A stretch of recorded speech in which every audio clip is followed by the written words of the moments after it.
Hindi ko pinush yung love team, hindi ko pinilit. Kasi if... Hindi pinilit, pero Ano ba talaga? Teka lang lapit ka sa kanya. Oo. Papaklik ka ba, bro? Sorry, Stop Didan. using her. Honestly, Ralph, ang kapal ng mukha mo. Ginulat ng dating PBB housemate at ngayong house challenger na si Kira ang publiko matapos magbitaw ng masakit na salita sa kapwa housemate na si Ralph sa tapatan challenge nila.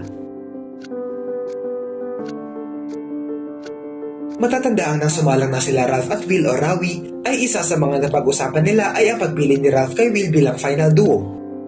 Tanong ni Michael, hindi raw ba siya naawa kay AZ na espesyal din na tao sa kanya? Ayon kay Ralph, hindi niya pinili ang love team. Dito humirit ang mga house challengers dahil ayon sa kanila ay lapit ito ng lapit sa naturang girl housemate. Tila hindi na nakapagtimpi si Kira at bilang kaibigan ni AZ, sinabihan niya ng harapan si Ralph na ang kapal ng mukha nito at tigilan naman daw ang paggamit sa kanya. Pag-question pa ni Kira, bakit pa siya lumalapit kay AZ kung wala naman siyang intensyon para dito? Hirit ng mga house challengers, sobrang paasa ni Ralph. Tinanggap na lang ito ni Ralph at sinagot na maayos ang mga katanungang ito ng mga house challengers. At kalaunan matapos ang kanilang tapatan, sinabi ni Kira na nag-guilty siya sa pagbitaw niya ng salitang ito kay Ralph at nagawa niya lang ito dahil gusto niyang inisin ang nasabing housemate. Panoorin ito.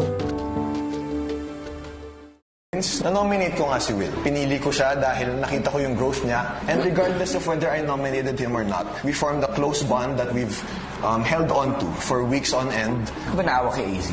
Again, I chose my final duo for a reason. Hindi ko pinush yung love team, hindi ko pinilit. Kasi if... Hindi pinilit, pero Ano ba talaga? Teka lang lapit ka sa kanya. Oo. Papaklik ka ba, bro? Sorry, Stop Didan. using her. Honestly, Ralph, ang kapal ng mukha mo. Sorry, Stop Didan. using her. Honestly, Ralph, ang kapal ng mukha mo. Sorry, Stop Didan. using her. Honestly, Ralph, ang kapal ng mukha mo. Why do you keep going near her? If you really have no intention of having anything to do with her, why do you keep going near her? Pinapaasa niya yun, no? I was there for AZ. I was there for Dustin. So I don't think you can blame me for genuinely caring for another person in this house. And that's the sole reason why I keep making it clear every single time that I do not want any feelings to be miscommunicated.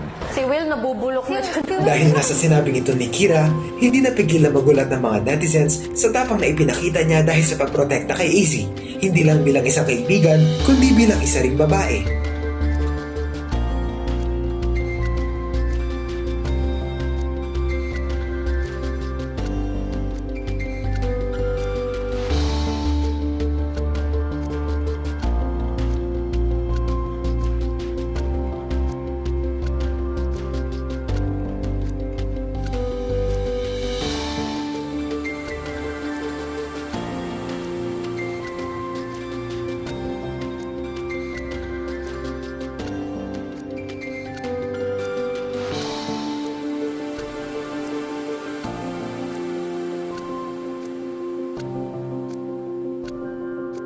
Ano ang masasabi niyo rito?